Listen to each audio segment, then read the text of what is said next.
চতুর্থবারের জন্য কাকাবাবু হয়ে পর্দায় ফিরছেন প্রসেনজিৎ চট্টোপাধ্যায়। এর আগে সৃজিত মুখোপাধ্যায়ের হাত ধরে 3টি কাকাবাবু মুক্তি পেয়েছিল বড় পর্দায়। সেই ফ্র্যাঞ্চাইজিরই চতুর্থ ছবির শুভ মহরত হয়ে গেল শুক্রবার। তবে কাকাবাবু এক থাকলেও বদলে গিয়েছে ছবির পরিচালক। এবার আর সৃজিত নন, ছবির পরিচালনা করবেন চন্দ্রাশিস রায়। তবে শুভ মহরতের পরেই প্রসেনজিৎকে শুভেচ্ছা জানাতে ভোলেননি সৃজিত মুখোপাধ্যায়। মিশন রহস্য, ইয়েতি অভিযান, কাকাবাবুর প্রত্যাবর্তনের পর সুনীল গঙ্গোপাধ্যায়ের লেখা বিজয়নগরের ঘিরে নিয়ে এগোবে কাকাবাবু ফ্র্যাঞ্চাইজির চতুর্থ ছবির গল্প। সন্তুর ভূমিকায় আরিয়ানি থাকবেন কিনা তা অবশ্য এখনো চূড়ান্ত হয়নি। শুভ মহরতের দিনেও দেখা মিলল পুরনো সন্তুর, বরং এক ঝলক দেখা গেল অভিনেতা সত্যম ভট্টাচার্যকে। উপস্থিত ছিলেন হরনাথ চক্রবর্তীও। তবে আগামী ছবির নাম কি হবে সে বিষয়ে নির্মাতাদের তরফে এখনো কিছুই জানানো হয়নি।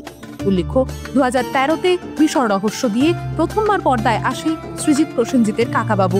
এরপর 2017 সালে ইয়েতি অভিযান এবং 2022 সালে কাকাবাবুর প্রত্যাবর্তন। প্রত্যেকটি ছবিতেই রাজা রায়চৌধুরীর ভূমিকায় নতুনভাবে নিজেকে মেলে ধরেছেন ইন্ডাস্ট্রি।